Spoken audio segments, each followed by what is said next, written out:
Assalamualaikum, ketemu lagi dengan saya Widya Yuardika pada sesi online course mata kuliah pemrograman web dengan materi file handling. Baik, selamat mengikuti, semoga bermanfaat.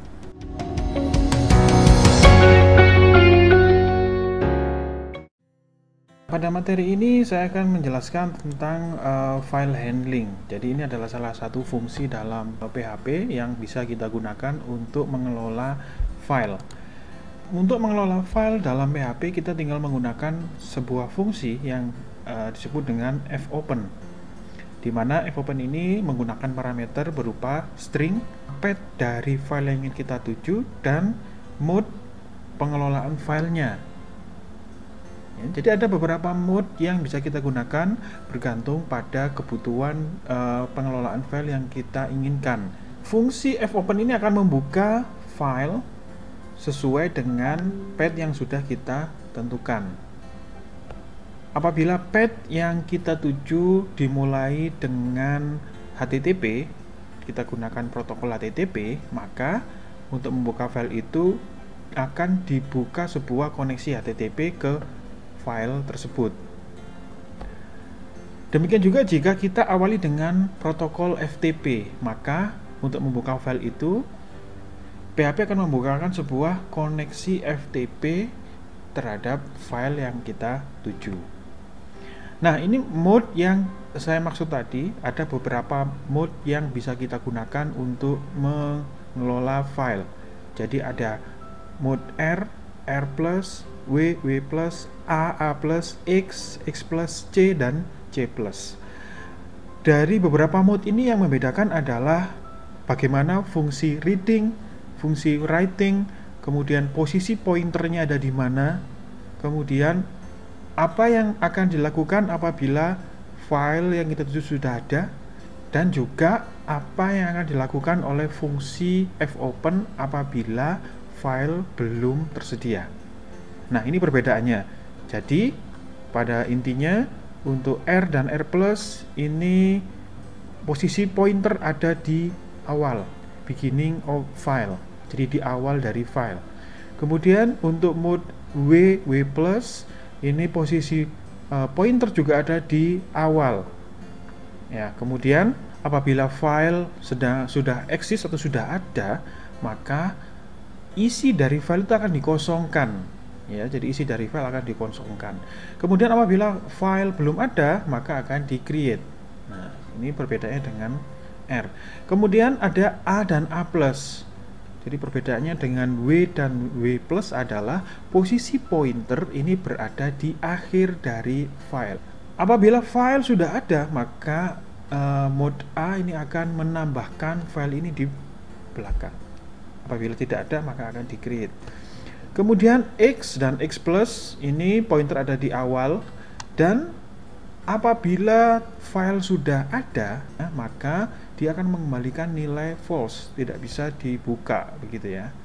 Sedangkan C, ini posisi pointer ada di awal, tapi pada saat kita membaca atau menulis, file ini akan dikunci terlebih dahulu agar tidak bisa diedit oleh fungsi-fungsi yang lainnya. Nah, itu beberapa perbedaan mendasar dari mode fopen. Nah, berikutnya fungsi fopen ini akan mengembalikan file resource handle terhadap resource file yang kita tuju.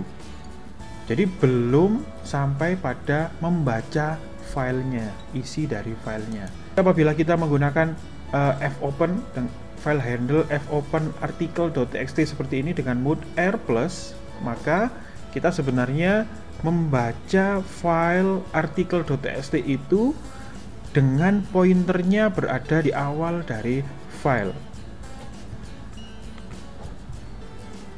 Kemudian kita lihat perbedaannya dengan mode A+. Jadi apabila kita membuka file article.txt dengan mode A+, maka file pointernya ada di belakang seperti ini ya, ada di belakang dari file. Untuk membaca konten atau isi dari file itu kita bisa gunakan fread. Jadi ada fungsi yang khusus digunakan untuk membaca isi dari file, yaitu fread. Jadi fread ini akan membaca isi dari file dengan menggunakan dua parameter. Yang pertama adalah file handle. Ini adalah koneksi ke file yang kita sudah buat dengan menggunakan fopen. Kemudian panjang dari byte yang ingin kita baca. Tentunya ini adalah panjang isi dari file yang kita ingin baca. Contohnya seperti ini. Jadi sebelum kita membaca, kita harus menggunakan file handle fopen di sini ya. Jadi kita harus membuat handle-nya fopen artikel.txt dengan mode R. Nah, ini kalau kita bisa ingat bahwa mode R ini hanyalah untuk membaca. Sedangkan R+ ini membaca dan writing atau menulis.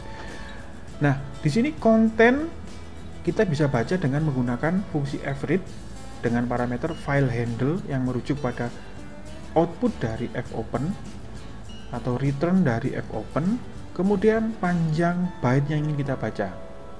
Untuk mendapatkan byte panjang dari file yang ingin kita baca dengan tepat, maka kita bisa gunakan fungsi yang namanya file size. Nah, contohnya seperti ini. Jadi pada saat kita membuat handle dengan fopen, file name mode R terhadap file article.txt, maka file size bisa kita hitung atau bisa kita dapatkan dengan memanggil fungsi file size dalam kurung file name-nya. Nah, file size ini akan mengembalikan byte ukuran dari file, sehingga kita bisa gunakan dalam fungsi fread, di mana parameternya yang pertama file handle dan yang kedua adalah file size-nya atau byte yang ingin kita baca. Nah, ini adalah cara untuk membaca konten dari sebuah file dengan menggunakan fread. Nah, best practice-nya juga yang perlu kita lakukan adalah kita harus selalu mengecek file existence. Jadi, apakah file itu ada atau tidak di path yang kita tuju. Nah, contohnya seperti ini. Apabila kita ingin membaca file name article.txt, kita melakukan cek terlebih dahulu file existence-nya. Jadi, kita gunakan if file exists. Jadi ada fungsi yang namanya file exists yang bisa digunakan untuk mengembalikan sebuah boolean. Apakah file name yang kita tuju itu ada atau tidak di lokasinya. Kemudian apabila ini ada filenya, maka akan dikembalikan nilai true, dan sebaliknya jika tidak ada akan dihasilkan nilai false. Nah, baru kita lakukan pembacaan file dengan 3 fungsi utama untuk membaca file, yaitu file handle kita buka dulu fopen, kemudian kita baca file size-nya, kemudian kita baca konten dari file tersebut. Ada salah satu shortcut function yang bisa kita gunakan untuk membaca file dengan meringkas 3 fungsi utama tadi, fopen, file size, dan fread. Ini dijadikan satu dengan substitusi, yaitu file get content. Ini sama fungsinya. Jadi fungsi file get content ini sama persis fungsinya untuk membaca file, namun ini sudah diringkas menjadi satu. Jadi kita bisa langsung menggunakan fungsi file get content untuk membaca file article.txt, kemudian langsung kita dapatkan stringnya untuk dimasukkan ke variabel content yang ada di sini. Itu tadi untuk membaca. Sekarang untuk menulis, hampir sama caranya dengan membaca, kita tinggal mengganti fungsi fread dengan fwrite. Contohnya seperti ini. Jadi pertama kita harus membuat file handle terlebih dahulu. Jadi kita harus buat koneksinya terlebih dahulu dengan menggunakan fopen, nama file yang dituju, dan mode-nya. Dan jangan lupa kita harus memilih mode yang bisa kita gunakan untuk writing atau menulis ke sebuah file. Kemudian kita langsung gunakan fwrite, nama handle-nya, dan kemudian konten yang ingin kita tambahkan atau kita tuliskan ke dalam file tersebut. Nah, seperti ini contohnya. Untuk mode R+, jadi harus kita ingat bahwa R+ ini posisi pointer ini akan berada di awal dari file. Sehingga apabila kita tuliskan dengan menggunakan fwrite, ada satu string 6 di sini ya terhadap file handle, maka kita akan mendapatkan string tambahan itu berada di depan ya, di depan dari string hati.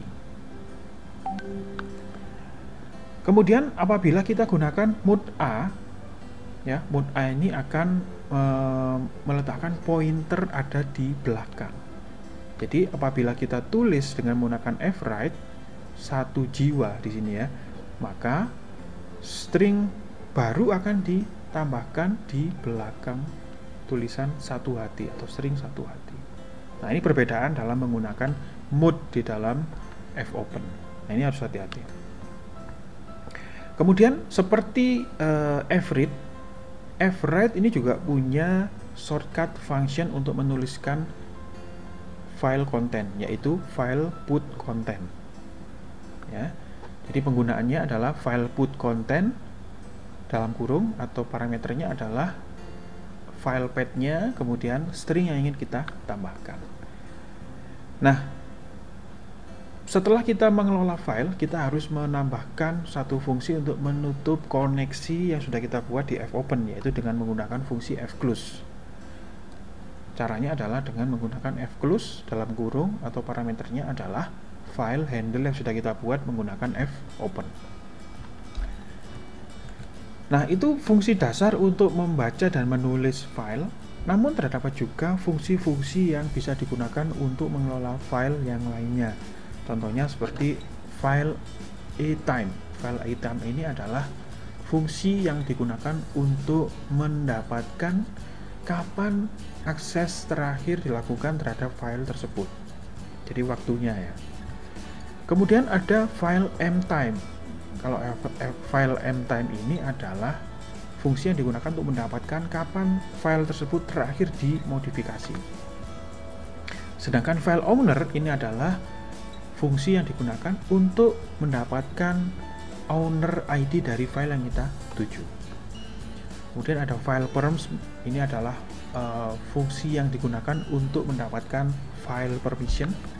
Kemudian ada file type. Kalau file type ini adalah fungsi yang bisa kita gunakan untuk mendapatkan tipe data dari file. Kemudian ada fungsi yang namanya unlink. Unlink ini adalah fungsi yang digunakan untuk mendelete atau menghapus file yang kita tuju. Kemudian ada fungsi rename. Fungsi rename ini adalah fungsi yang digunakan untuk mengubah nama dari file. Ada dua parameter, old name dan new name. Kemudian ada fungsi copy. Fungsi copy ini adalah fungsi yang digunakan untuk mengcopy isi dari file ke file yang lainnya. Ada dua parameter, yaitu string source kemudian string destination. Berikutnya bagaimana kita membuat sebuah fitur untuk mengupload file dalam aplikasi web kita. Nah, untuk menghandle file upload kita bisa menggunakan $_files. Ini adalah bentuk array yang sudah predefined di PHP yang bisa kita gunakan untuk mengelola file upload. Nah, untuk membuat sebuah form yang bisa kita gunakan untuk mengupload file, kita harus menambahkan enc type atau encoding type multipart _form data. Ya, ini adalah tipe encoding yang bisa kita gunakan agar form yang kita buat itu bisa digunakan untuk mengupload file binary.